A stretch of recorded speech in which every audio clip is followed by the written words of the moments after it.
Hola médicos, bienvenidos de nuevo aquí a Punto Sanar. En este momento vamos a tratar de abarcar de una manera muy simplificada y para que te orientes dentro de tu estudio la patología del cuerpo uterino.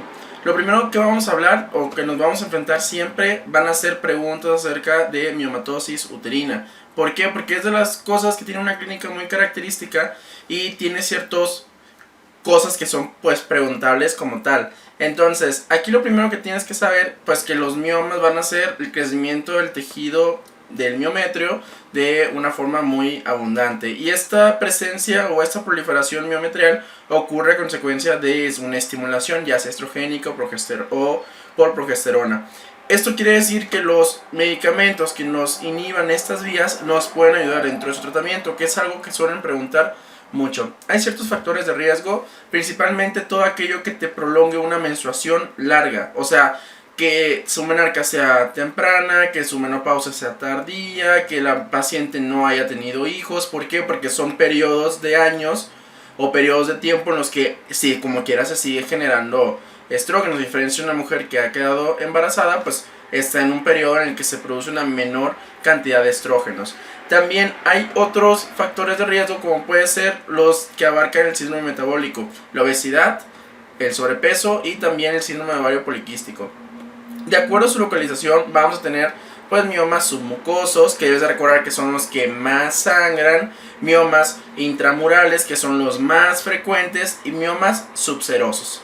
También una de las cosas que les encanta preguntar son sus cambios degenerativos. ¿Por qué? Porque al final de cuentas hay como que de cada cambio algo que te pueden llegar a preguntar. Y los más destacados, pues primero que la degeneración hialina, este va a ser el más frecuente, hasta en un 60%. En una bibliografía o en otra van a poder variar. También vamos a poder encontrar degeneración esquística, la degeneración roja, que es más frecuente en las mujeres embarazadas.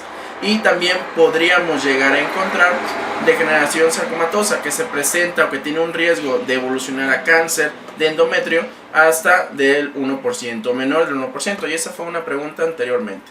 Clínicamente vamos a encontrar pacientes postmenopáusicas o pacientes premenopáusicas pero que tengan sangrado uterino anormal.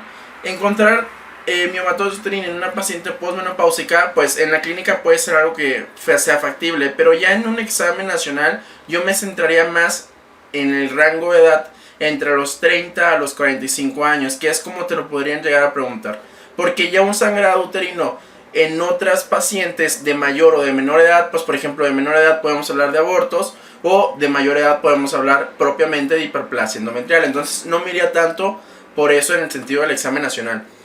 Y otra cosa, pues recuerda toda la patología ginecológica. Si no sabes qué ponerle en el diagnóstico inicial o diagnóstico de elección, siempre ponle ultrasonido endovaginal. ¿Por qué? Porque muy probablemente esa sea la respuesta, y en este caso así lo es. Dentro de su tratamiento pues van a ser todas las medidas que bloqueen esta presencia hormonal o que nos ayuden a disminuir la sintomatología de la paciente, como puede ser el dolor. Entonces aquí lo que siempre te debe interesar saber es cuándo voy a hacerle a mi paciente histerectomía, y de una manera muy sencilla y también abarca para toda la patología ginecológica, es que tú le haces una histerectomía cuando la paciente haya cumplido sus deseos genésicos. ¿Por qué? Porque así es como lo suelen preguntar. Más o menos ese es el punto de partida de cuando quieren que eso es lo que contestes. Te ponen específicamente, ya cumplió su deseo genésico.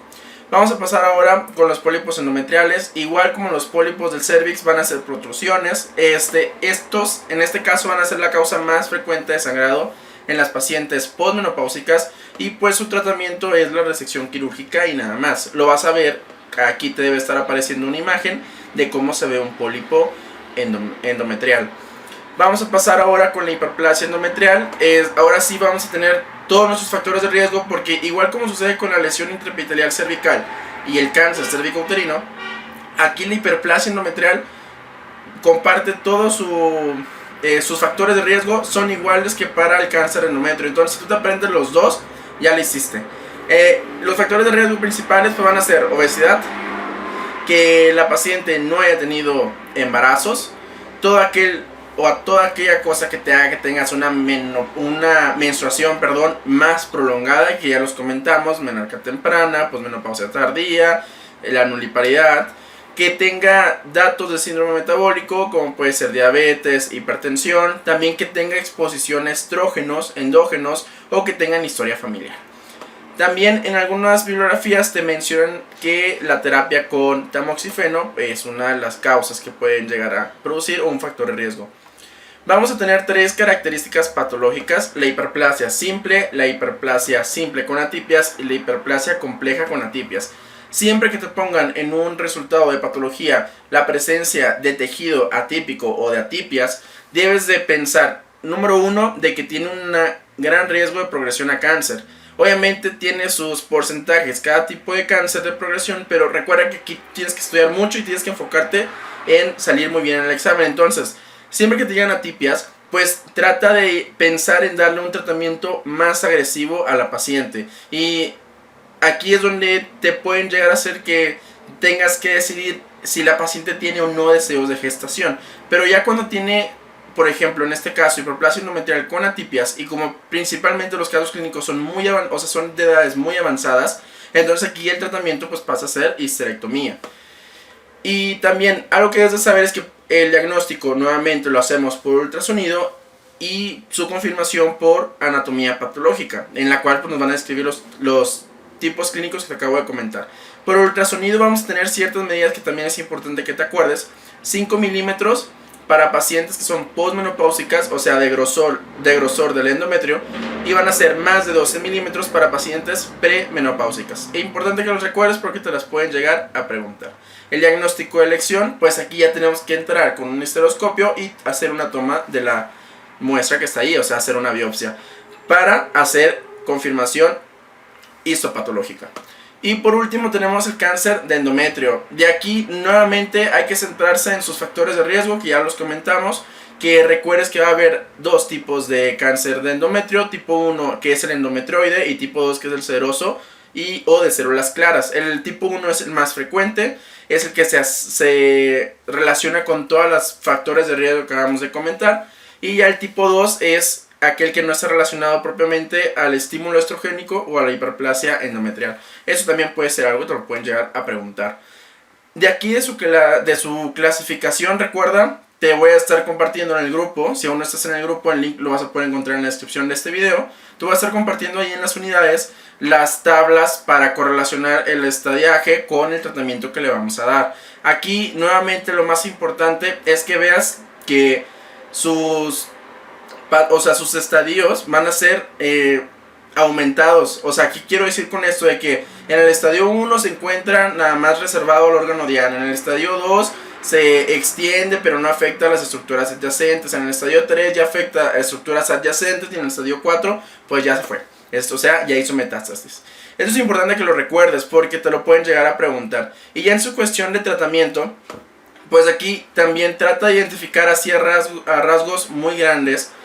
Por ejemplo, en el estadio 1 que todavía le podemos hacer intervenciones quirúrgicas, que en el estadio 2 pues dependiendo de ciertas características va a tener intervención quirúrgica o ya no va a tener intervención quirúrgica. En el estadio 3 le damos tratamiento con quimioterapia o radioterapia, y si mejora la paciente pues podemos optar o no por hacer una resección quirúrgica. Y ya en el estadio 4 pues ya todo el tratamiento pasa a ser paliativo. Obviamente lo estoy diciendo en un concepto muy amplio, pero pues es importante que vayas tratando de simplificar muy bien tu conocimiento, y ya cuando tengas de más tiempo o dispongas un poquito más de tiempo, pues puedas profundizar un poco más en ese contenido.